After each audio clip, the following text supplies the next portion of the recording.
నమస్తే, నేను Chandana. Welcome to great Andhra big story. కాలం శరవేగంతో పరుగు పెడుతోంది. నిన్నగాక మొన్న సార్వత్రిక ఎన్నికలు జరిగినట్టుంది. అప్పుడే 5 ఏళ్ల కాలాన్ని కేంద్ర రాష్ట్ర పాలకులు పూర్తి చేసుకోవడానికి అతి కొద్ది సమయం మాత్రమే ఉంది.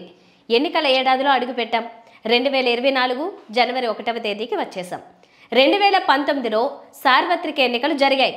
కేంద్రంలో మోదీ సర్కార్ రెండోసారి కొనసాగింది. ఏపీలో మాత్రం చంద్రబాబు ప్రభుత్వం దిగిపోయింది. ఏపీలో జగన్ ప్రభుత్వం కొలువుతీరింది. సంక్షేమ పాలనకు పెద్దపీట వేసింది.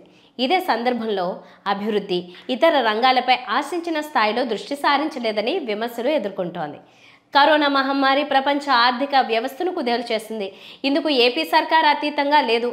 ఆర్థిక కష్టాలు ఎదురైనా సంక్షేమ పథకాల లబ్ధి అందించడంలో మాత్రం వెనక్కి తగ్గలేదనే మంచి పేరుని సంపాదించుకుంది. అలాగని ఇతరత్ర విషయాల్లో చెడ్డ పేరు లేదా అంటే బోలెడు.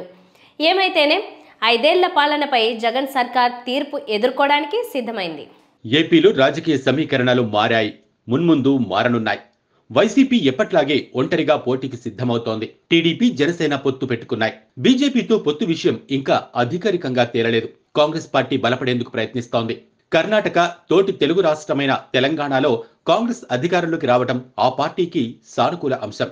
వైఎస్ రాజశేఖర్ రెడ్డి కుమార్తె షర్మిలను ఏపీ కాంగ్రెస్ సారథిగా నియమించేందుకు అధిష్టానం సిద్ధమైంది. దీంతో ఏపీలో ఎంతో కొంత కాంగ్రెస్ కు సానుకూలమే. రాజకీయంగా ఏపీ పరిస్థితులు ఇవి. అయితే ప్రభుత్వ వ్యతిరేక ఓటు బ్యాంకును చీలకుండా చేయాలనే ప్రయత్నాలు ముమ్మరంగా సాగుతున్నాయి. అందుకే బీజేపీని కూడా కలుపుకునే ప్రయత్నాలు సాగుతున్నాయి. రాజకీయంగా ముఖ్యమంత్రి వైఎస్ జగన్ అంటే చాలా పార్టీలకు సరిపోదు.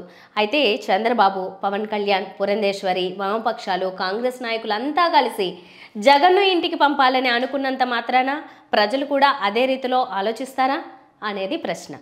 అనేక కారణాల రీత్యా క్షేత్రస్థాయిలో ప్రజలు విడిపోయి ఉన్నారు. ఇందుకు సామాజిక నేపథ్యాలున్నాయి.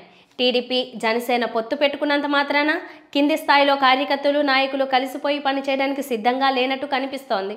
ఇందుకు ఇటీవల ఆ 2 పార్టీల సమన్వయ సమావేశాలే నిదర్శనం. ఇక జగన్ విషయానికి వస్తే అభ్యర్థులను భారీగా మారుస్తారనే వాతావరణం కనిపిస్తోంది. కేవలం ఎమ్మెల్యేలు, మంత్రులపై వ్యతిరేకత లేక పాలనపైనే అనేది రానున్న ఎన్నికల్లో తేలనుంది. జగన్ పాలనపైనే వ్యతిరేకత ఉంటే మాత్రం వైసీపీకి అధికారం అనుమానమే. లేదంటే జగన్ రెండోసారి అధికారంలోకి రావటం ఖాయం. వైసీపీ అధికారంలోకి వస్తే ఏపీలో శరవేగంగా రాజకీయ మార్పులుంటాయి. ఇక చంద్రబాబు రాజకీయ జీవితం ముగిసినట్టే.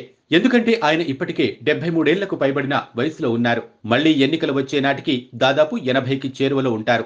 ఆ వయసులో రాజకీయాల్లో చురుగ్గా పాల్గొనడం కష్టం. జగన్ అధికారంలోకి వస్తే జనసేన రాజకీయంగా ఉనికి కోల్పోతుంది. ఇప్పటికే ఆ పార్టీని స్థాపించి 10 ఏళ్లవుతోంది. ఇప్పటికీ ఆ పార్టీ అధినేత అసెంబ్లీలో అడుగు పెట్టలేని దయనీయ స్థితి. అందుకే టీడీపీ, జనసేనకు అధికారం దక్కించుకోవటం అత్యంత ముఖ్యం. టీడీపీ, జనసేన కూటమి ఇస్తున్న హామీలు అమలు చేయాలంటే 2 రాష్ట్రాల బడ్జెట్ అవసరం. ఎన్నికల సమయంలో ఇచ్చిన హామీలను నెరవేర్చకపోవడం చంద్రబాబుకు వెన్నతో పెట్టిన విద్య అనే విమర్శ ఉంది. ఏది ఏమైనా అధికారమే టార్గెట్గా వైసీపీ, టీడీపీ, జనసేన కూటమి ఎన్నికల పోరులో తలపడనున్నాయి.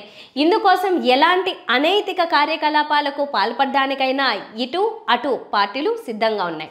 అందుకే 2024 ఏడాది రాజకీయంగా ఏపీకి కీలకమైంది. ఏపీ భవిష్యత్ ఎలా ఉండనుందో తేల్చడానికి కాలం సిద్ధంగా ఉంది. చూద్దాం ఏమవుతుందో. అందరికీ నూతన సంవత్సర శుభాకాంక్షలు.